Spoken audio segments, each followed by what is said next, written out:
meron ako nakitang isang, napanood sa balita po yun eh. Di ba yung ilang taong, anong edad nung matanda? 90 ba? O ano?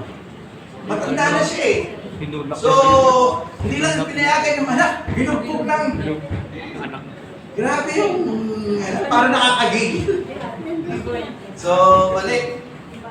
Okay. So, tingin ko, actually, minsan nasisisi natin ba't ganun yung ba't ganun yung lalaki? Alam nyo, meron din kinalaman yun sa pagpapalaki. Bakit siya ganun?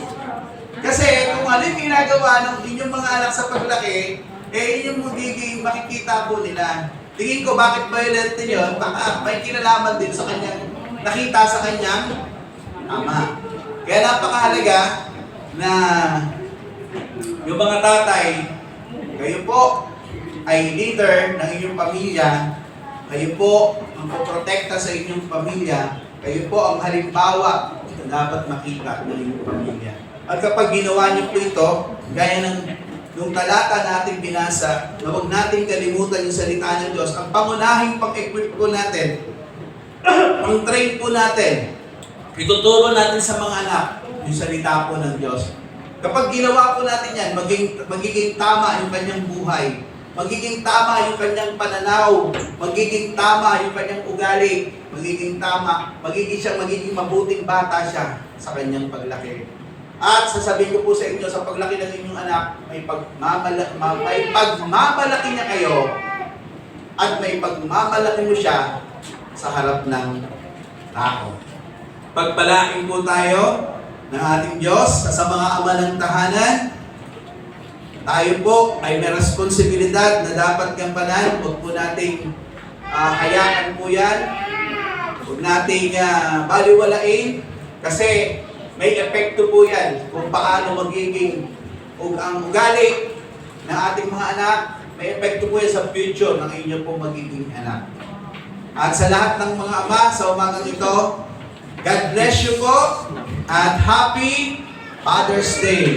Palakpakan po natin. Tayo po natin tumayo. Tayo po ay manalangin. Lord, salamat po sa iyo po mga salita na nagre-remind sa bawat ama ng tahanan ng Lord, ng Father's responsibility na napakahalaga na Lord, nakakalimutan. Lord, dalangin ko po na ito po ay itanim mo po sa puso ng aking mga kapatid, mga kalalakihan, mga manang tahanan. Gampanan po nila ang pagiging leader ng kanilang pamilya, ang pagiging head ng family. Lord, sa pamamagitan ng patuloy na pag-aaral ng iyong salita at pagtuturo sa kanilang pamilya ng iyong mga salita, na siyang pangunahing pamantayan upang mahubog ang kanilang pamilya, kanilang mga anak, upang maging mabuting bata na nahubog sa iyong salita dahil tinuruan ng Ama na yung landasin ng iyong salita ang siyang lakaran at siyang maging buhay.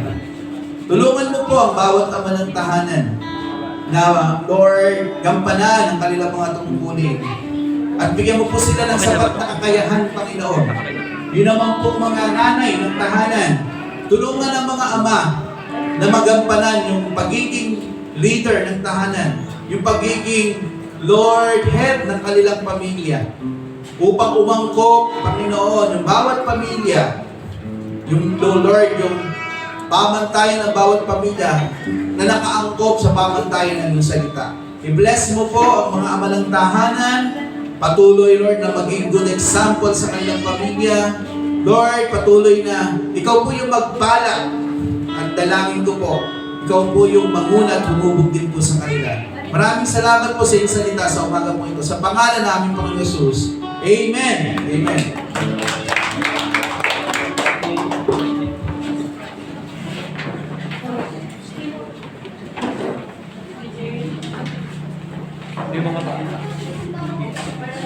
Salamat po sa Panginoon sa mapagpalang mensahe ng ating pastor. Ngayon naman po ay makasasaksi tayo ng matatanging bilang mula sa Kids Ministry.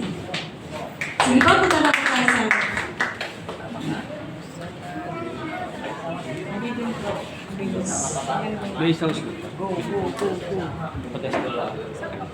doon, sasama siya doon.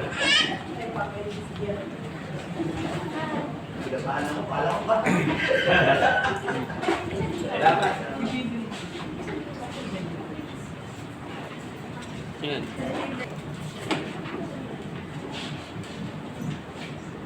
Wala pa pare.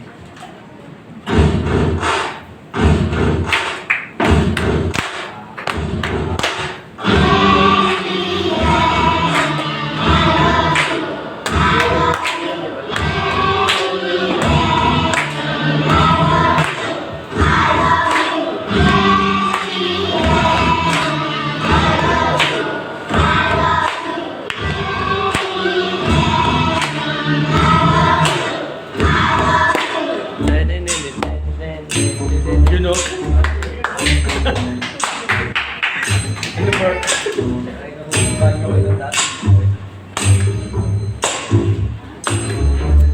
Yeah. And the night has come, and the land is dark, and the moon is the only light we see. Oh, I won't be afraid. No, I won't be afraid. Just as long as you stand by me. So wait, stand by me, and won't stand by me. Oh, stand by me, stand by me. If the night has come, and the land is dark, and the moon is the only light we see. Nag-iibo yun. Oh, I won't be afraid. No, I won't be afraid. Just as long as you stand by me. So stand by me. Whoa, stand by me. Oh, stand by me. Stand by me.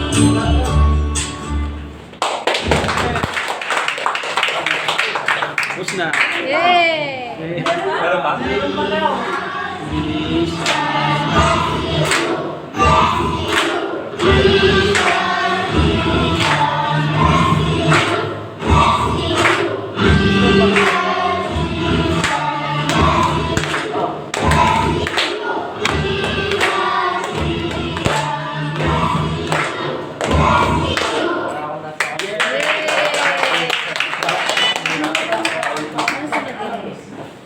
Premium. Parang nasa concert ng The Queen. At salamat po, parang nag-practice talaga sila ng matagal na panahon. Salamat sa ating teacher Maricar na nag-assist po sa ating mga kids. At syempre, ngayon ay pinagdiriwang natin ang araw ng ating mga ama ng Daddy, Papa. Happy Father's Day po sa ating lahat. Meron po tayong gift of appreciation at pagkakaloob po sa ating mga ama. Uy, patutulog. Sa Father, sa umagang ito, tinatawagan ko po dito kayo sa harapan upang ibigay ang simpleng regalo mula sa ating church. Sige po, punta na po tayo sa harapan. Opo. Lahat po ng tatay, yung gusto na maging tatay. Pwede. Kuya, siguro si Kuya Boy para kalalakihan. Para meron din po kayong gift. Bilang lang tayo and smile. 1, 2, 3. Sa pa po. 1, 2,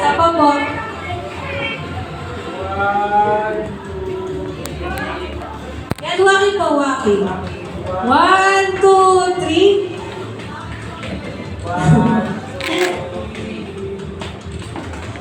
Yan, salamat po sa Panginoon. Apo, at syempre, iibahin naman po natin, ipagpe-pray po tayo ng ating pastor, Mayla naman. Para sa apuan ng...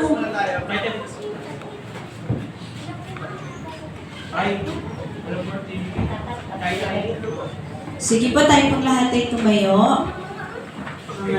Tatagin niyo po sila at palakasin din, Panginoon, na mapagtagumpayan, ano man yung mga pagsubok, temptation na dumadating po sa kanilang pong buhay, ay mapaglabanan po nila sa pamagitan po ng iyong mga salita, sa pamagitan ng pagpapaalala niyo po sa kanilang Panginoon. Lord, dalangin ko po na lumalim po sila sa kanilang pananampalataya, at maakay po nila ang kanilang buong sambahayan sa paglilingkod at pagpupuri at pagsamba sa iyo, Ama. Kanyang pong mga anak, ang kanyang pong mga yung asawa po nila, Panginoon, napakalaking impact po sa isang pamilya na kapag ang tatay po ang nanguna na maglingkod sa iyo, Panginoon, sasabay po ang buong pamilya, maging ang kanilang pong mga anak. Panginoon, salamat din po sa aming pastor, patuloy din po gumagabay po sa amin upang i-correct, upang Lord, i-lead kami sa kung ano yung dapat po namin gawin. At patuloy, Panginoon, sa iglesyang ito na nililid niya po, Panginoon, hindi po madali. Bagamat, Lord, ikaw po yung nagsusustain ng lakas, Panginoon, upang magampanan din po niya yung tungkulin niya bilang ama po na aming pong pananampalataya, bilang ama ng spiritual sa iglesia pong ito. Salamat, Ama, sa umaga pong ito.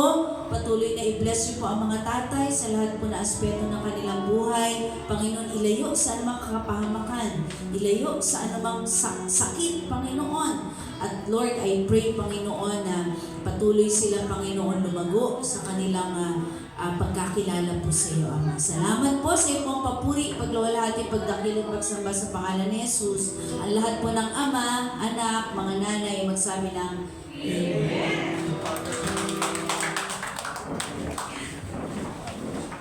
And happy Father's Day po sa ating lahat. Maraming salamat po sa pagpapagal, sa pag-aalala, ng tanda ng pagmamahal. Maraming salamat sa Panginoon at kayo po ang pinagalob sa amin ng aming magiging tayo. Para naman po sa ating thanks and encouragement po, tinatawagan po ang ating Sister Patricia Laporteza. For tithes and offering encouragement po ay makikita natin sa Leviticus 27:30. Every tithe of the land, whether of the seed of the land or of the fruit of the trees, it is the Lord. It is holy to the Lord. Sinasabi dito na lahat ng bagay na nakikita natin at yung mga bagay na meron tayo ay galing sa Diyos. Kaya sa ating pagkakaloob, ibigay natin ang nalalakad para sa Diyos.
Pag-pray po natin yung mga handog. Panginoon, maraming salamat po Panginoon sa mga handog na ito, Panginoon. Sa lahat po na Panginoon, yung mga nakapabigay at hindi nakapabigay. Pagkalaan mo po sana sila, Panginoon. At sana po magamit ito sa amin ito. Ilyas ito po ang Panginoon sa pangalan ng Jesus. Amen.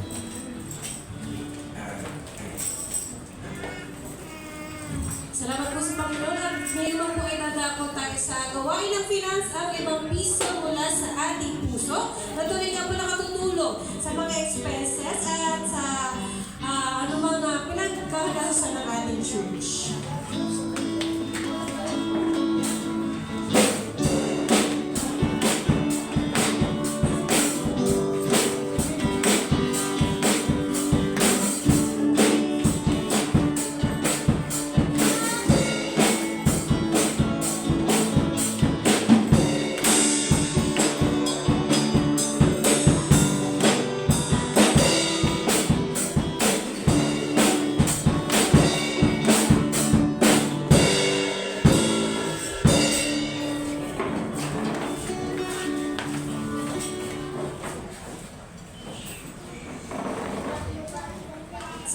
sa ating Panginoon. At sa pagtatapos ng ating gawain na ang pumuli ang lahat na tumayo at kumawit sa ating Panginoon.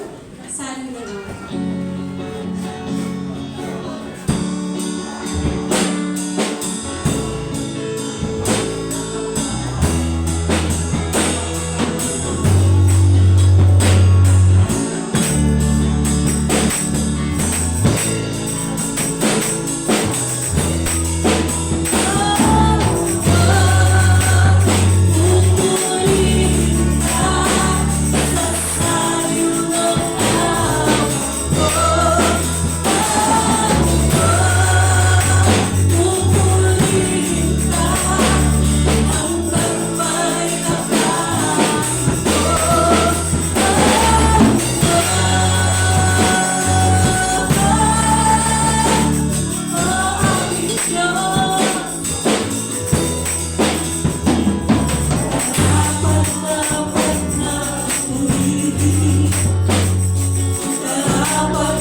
Panginoon, maraming salamat po sa aming pong natapos na gawain. Salamat sa isang malayang pagpupuri at pagsamba. Salamat din, Lord, sa iyong mga salita na kung saan, Lord, ang mga ama ng tahanan ay may mga responsibilidad na dapat gampanan. Tulungan mo po ang bawat ama ng tahanan na, Lord, ito'y maisabuhay na ang pangunahing na kailangan po nila ay hubugin ang kanilang pamilya sa iyong mga salita. Pangunahan ang kanilang pamilya sa pagsunod sa iyong mga salita. At ikaw ay may pangako ng pagpapala, Lord, na ipagkakalaw mo po sa kanila at sa kanilang buong pamilya. Lord, dalangin ko po ang iyong patuloy na paggabay sa bawat isa po sa amin. Ikaw ang Diyos na mag-ingat. Ikaw ang Diyos na magpalali, magpalago ng bawat pananampalataya ng bawat isa. Dalangin ko po, O Diyos, na patuloy ang pag-ibig mo po siyang maghari sa aming puso. Patuloy na bigyan kami ng kauhawan sa iyong mga salita at sa iyong mga gawain. At ikaw lamang po ang mabigyan ng kapurihan at kaluwalhatian sa muli isang linggong tatahakin ng aming buhay. Sa sandali po ito, sa pagtataas ko po ng aking kamay, iparanas po sa amin ang iyo pong mayamang basbas. Ang pag-ibig ng ating Amang nasa langit, ang patuloy nating maranasan, ang pagliligtas ng ating Panginoong Jesus, at ang patuloy niyang pagpapalago sa ating pananampalataya at na rin ang pakikipisan ng Diwang Banal, ang siyang sumaating lahat mula ngayon at sa magpakailanman. Amen. Amen.